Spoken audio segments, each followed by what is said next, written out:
आपल्या महाडायलिसिस स्वस्थ आरोग्यासाठी आपण मोफत डायलिसिस केंद्र सुरू केलेलं आहे आणि माझ्या माहितीप्रमाणे 8 मशीन्स आपल्या इथं उपलब्ध आपण फार चांगलं काम ग्रामीण जिल्हा बऱ्याच वर्षापासूनची इथं ते अडचण होती आणि इथल्या आरोग्याबद्दल आणि आपल्या त्यामध्ये माझ्या मंत्रिप्रमाणे 100 पेशंट आपल्या इथं डायलिसिससाठी बाहेर काढले जावं लागत होतं किंवा खाजगी रुग्णालयामध्ये आपल्याला उपचार घ्यावा लागतो आणि तो सर्वसामान्य शेतकऱ्यांना परवडणारा नव्हता, सर्वसामान्य कुटुंबाला तो खर्च परवडणारा नव्हता आणि म्हणूनच आपण त्याच्यासाठी सातत्यानं जिल्ह्याचे आरोग्य विभागाचे प्रमुख करपे साहेब यांच्याकडे आपण सातत्यानं मागणी केली. मंत्री महोदयांच्याकडे मागणी सुरूच होती आणि त्या मागणीला आपल्या यश आलं आणि कमी वेळामध्ये हे आपल्या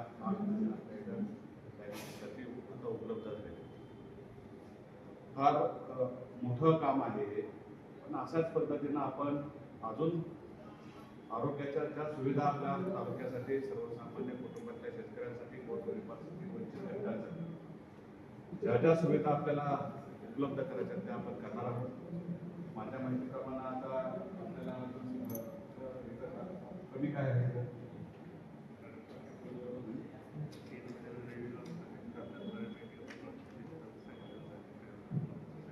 आता आपण स्वच्छतेच्या दृष्टीनं सुद्धा आपलं काम अतिशय चांगल्या पद्धतीनं चालू आहे. मागच्या पहिल्या राऊंडला मी आलो होतो तेव्हा प्रचंड घाणीचं साम्राज्य या आरोग्य विभागामध्ये होतं पण धुमाळ साहेबांनी जे मनाव घेऊन ते अतिशय चांगल्या पद्धतीनं डेव्हलप करून आता सुस्थितीत आपलं जिल्हा रुग्णालय आहे. डॉक्टर साहेब आपल्या इथं रुग्णासाठी किती बेड हॉस्पिटल आहे? ऑन पेपर 50 आहे तर 50 आहेत का आपल्या इथं? 30 बेड. अजून 20 का आपल्या इथं कमी आहे? प्रस्ताव 100 बेडचा पाठवला. कारण प्रस्ताव 100 बेडचा पाठवलाय 50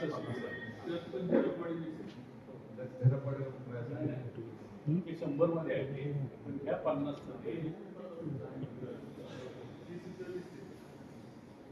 आणि तसेच या कार्यक्रमासाठी आवर्जून उपस्थित असलेले माझे नेते माझे खासदार अध्यक्ष विभाग जिल्हा उपकेंद्राचे डॉक्टर धुमाळ आमचे संचालक माणिकराव सोनलकर, डॉक्टर आमचे प्रवीण नागवणे, डॉक्टर ज्योती पौल, तसेच आमचे सचिन ननावरे, पंचायत समिती सदस्य जयकुमार शिंदे, सुभामंत मांढरे, राम शिंदे, त्याचबरोबर सचिन आंघोळे सर, झाकीरबाई मने, डॉक्टर शिंदे, लक्ष्मणराव सोनलकर, सिराजबाई शेख, संदीप चोरपले, राहुल शहा, निवृत्ती कथा आणि आमचे उपस्थित सर्वच पत्रकार आमचे चेअरमन सुधीर आहेत, माळवे आहेत, आमचे साहेब आहेत, सगळे साहेब सर आहेत आणि सर्वच उपस्थित आमचे परत आमचे मित्र परत राहते नाव त्यांचे डॉक्टरांच्या लक्षात राहिलं नाही पण माझ्या लक्षात कायम आहे. आमचे मित्र आहेत पत्रकार सर्वच पत्रकार बंधू शक्ती आमचे विड्णेहून आलेले नाना सिंजी नाळे शिंदे आणि माझे सर्व तरुण बांधव आणि वडील आपण आज चांगलं काम करून त्या तालुक्यात अतिशय समाधान वाटतं की आज आपण काहीतरी गरिबांसाठी करू शकतो. तालुक्यातल्या वंचित घटकांसाठी गोरगरिबांसाठी आपण मोफत डायलिसिसची सेवा केली कारण रुग्णाचा आपण बघतो डॉक्टर ज्योती पौल आहेत त्यांनी पण आता जरा सध्या स्वस्त सेवा सुरू केली. महाराष्ट्रातल्या सगळे काम करतात आणि असंच कार्य चालू राहावं आणि आपला सरकारी दवाखाना सुद्धा त्याच पद्धतीनं मोफत आपण करतोय. चांगल्या सुविधा उपलब्ध करतोय.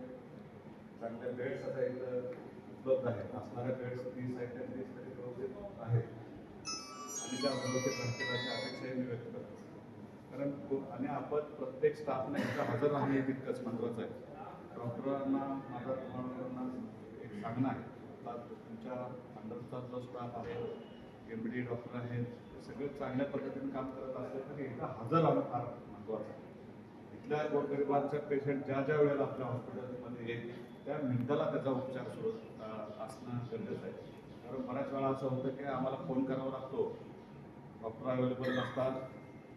मग आम्ही सांगतो या लवकर, पण मिनिटात त्या पेशंट फार अडचणीचा आहे, त्यांना कुठं सर्पदंश झालेला असतो, कुठं डायलिसिस सारख्या व्यवस्थापन सुरू करतोय, कुठं पडलं नसते, जखम झालेली असते आणि गरीब रुग्णाला मोठ्या दवाखान्यात जाता येत नाही, पैसे नसतात. मग तो आपल्याकडेच त्याला यावं लागतं आणि आल्या आल्या त्याला चांगला जर उपचार मिळाला तर त्याचा प्रपंच, त्याचं आयुष्य वाचू शकतो. म्हणून माझी तुम्हाला एक कळकळीची विनंती आहे की आपण तुमचं कुठलं शेड्यूल जे आहे त्या शेड्यूलप्रमाणे आपले डॉक्टर्स इथं कायम उपलब्ध असणं फार गरजेचं आहे आणि तुम्ही ती निश्चितपणाने सुधारणा करा अशी मला आशा आहे. कारण आपण मी मागच्या 6 महिन्यापूर्वी 4-5 महिन्यापूर्वी इथं व्हिजिट केली होती अचानक. त्यावेळेस बऱ्याचशा अडचणी मला जाणवत होत्या. त्या बऱ्याचशा अडचणी आता दुरुस्त झाल्या. दुसरा असा एक विषय आहे की आपले जे क्रीडा म्हणजे जे खेळाडू आहेत त्यांना वयाचा एज दाखला किंवा सर्टिफिकेट लागतं, ते सुद्धा सातारा जाण्याच्या वेळी जर आपल्या इथं झालं तर तेही विद्यार्थ्यांची आपल्या इथं सोय होऊ शकते. त्यासाठी सुद्धा आपण प्रयत्न करावा. मला काय पत्र व्यवहार करायचं असेल तर मला सांगावं, ती पण सुविधा आपण जे विद्यार्थी आहेत विद्यार्थ्यांचे महाग घसरण होत असेल, कारण सातारा जावं लागतं, हेलपाटे मारावं लागतं, तिथे डॉक्टर उपलब्ध नसले तर त्याची सुद्धा त्याला त्याची परिस्थिती नसते, त्यातून तो वेळ काढतो, शाळेचा अभ्यास बरोबर लागतो. मग त्या गोष्टी कमी वेळात कशा उपलब्ध होतो त्यासाठी सुद्धा आपण प्रयत्न करू आणि ती सुविधा सुद्धा आपण लवकर पलटण बजाला रुग्णालयात.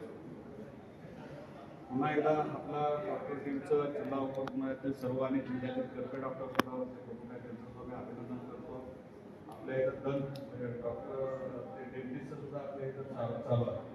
ते सुद्धा चांगल्या पद्धतीने एखादे रूम त्याला तयार करून जसं आता हे व्यवस्थित चांगला तयार केला. तसा रुग्ण आला तर ते बघितलं तर त्याला बघितल्यानंतर बरं वाटतं. अशा पद्धतीचं ते पण डेंटिस्ट आपलं जे चेअर आहे ते हॉस्पिटल आहे ते सुद्धा चांगल्या पद्धतीने आपण डेव्हलप करू. त्याही रुग्णांना आपण सुविधा द्याव्या एवढीच इच्छा आपल्या कशी व्यक्त करतो. आपण बोलवलं चांगल्या पद्धतीने कार्यक्रमाचं नियोजन करत थोडेफार पत्रकार बंधून आमचे त्यांच्याकडे नावं नसल्यामुळे त्याचं जरा व्यवस्थित नियोजन झालं. पण या तालुक्याचा प्रतिनिधी म्हणून मी काळजी घेतो लगेचसाठी की इथून पुढं आपण चांगल्या पद्धतीनं नियोजन लावून तुमचाही कुठं सन्मानच होईल असाच आपण निश्चितपणाने अधिकाऱ्यांना तशा सूचना आहेत की पत्रकार बंधू हा आपला एक चौथा गाणा आणि त्यांचं सुद्धा आपण काळजीपूर्वक जर व्यवस्थित लक्ष ठेवून त्यांचंही व्यवस्थित मानसंबंधन केलं तर ते आपल्या पाठीशी वगैरे आहेत. आपला दवाखाना कसा चांगला आहे, जिल्हा रुग्णालय उपरुग्णालय कसं छान आहे ते निश्चितपणानं ते या तालुक्यातील सर्वसामान्यांपर्यंत आपला आवाज पोहोचवतो. त्यामुळं आपलं काम चांगलं होईल, चांगलं करता येईल अशा पद्धतीने घेतो. आपण सर्वजण आला त्याबद्दल आपल्या सर्वांचे मनापासून आभार व्यक्त करतो आणि थांबवतो. जय हिंद, जय महाराष्ट्र.